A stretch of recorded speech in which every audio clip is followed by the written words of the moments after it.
मुंब्रा येथील हिंदू संमेलनात मुस्लिम समुदायाबाबत आक्षेपार्ह विधान करून धार्मिक द्वेष निर्माण करणं, डॉक्टर जितेंद्र आव्हाड यांच्या विरोधात चिथावणी देणं आणि संविधानिक मूल्यांची पायमल्ली करत राष्ट्रीय सन्मानाचा म्हणजे संविधानाचा अवमान केल्याप्रकरणी मत्स्य व्यवसाय आणि बंदरे विकास मंत्री नितेश राणे यांच्यावर गुन्हा दाखल करावा अशी मागणी राष्ट्रवादी काँग्रेस शरद पवार पक्षाचे ठाणे जिल्हाध्यक्ष मनोज प्रधान यांनी केली आहे.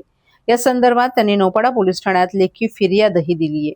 शनिवारी नितेश राणे यांनी मुंब्रा येथील हिंदू संमेलनात अनेक वादग्रस्त विधानं केली. मुंब्र्यातील मुस्लिम समाजाविषयी अत्यंत आक्षेपार्ह विधानं केली होती. तसंच आपण मंत्री आहोत म्हणून ठीक, नाहीतर डॉक्टर जितेंद्र आव्हाड यांना घरी जाऊ दिलं नसतं असं विधान केलं होतं. त्यांच्या या विधानाचा राष्ट्रवादी काँग्रेस शरद पवार पक्षानं तीव्र शब्दात निषेध केलाय.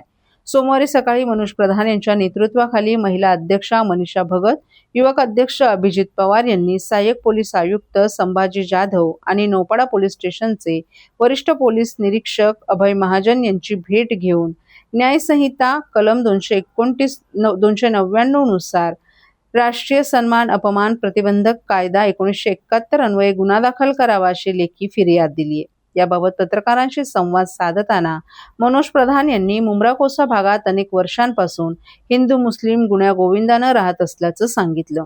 त्यांच्यात साधं भांडणही होत नाही. अशा स्थितीत बाहेरून येऊन नितेश राणे दंगल माजवण्याचा प्रयत्न करत आहेत. ही बाब अत्यंत धोकादायक असल्याचं सांगितलं. डॉक्टर जितेंद्र आव्हाड यांच्या विरोधात चिथावणी दिली जात आहे. एकीकडे मंत्रिपदाची शपथ घेताना सर्व जाती धर्माच्या लोकांना एकत्र घेऊन काम करण्याची संविधानिक शपथ नितेश राणे यांनी घेतली आहे, तर दुसरीकडे विशिष्ट समाजाबाबत आकस ठेवून ते कृती करत आहेत. हा संविधानिक मूल्यांचा अवमान असल्यामुळे त्यांच्यावर गुन्हा दाखल करण्याबाबत आपण लेखी फिर्याद दिल्याचं त्यांनी सांगितलं. राहुल गांधी आले तेव्हा फक्त 2-5 लोकांनी काळे झेंडे दाखवले होते. पण पुन्हा एकदा जर तुम्ही ठाणे शहरात आलात तर राष्ट्रवादी जोरात तुमच्या विरोधात आंदोलनाला उतरेल, हे ठामपणे मी सांगू इच्छितो. आव्हाड साहेबांबद्दल, शिवाजी महाराजांबद्दल किंवा कुठल्याही समाजाबद्दल बोलताना विचार करून बोलावा.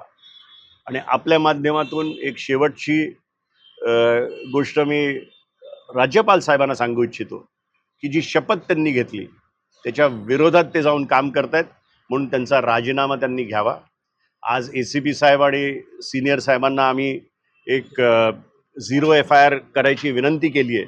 त्याबद्दल ते काय करतात ते पुढच्या 24-48 तासात आम्हाला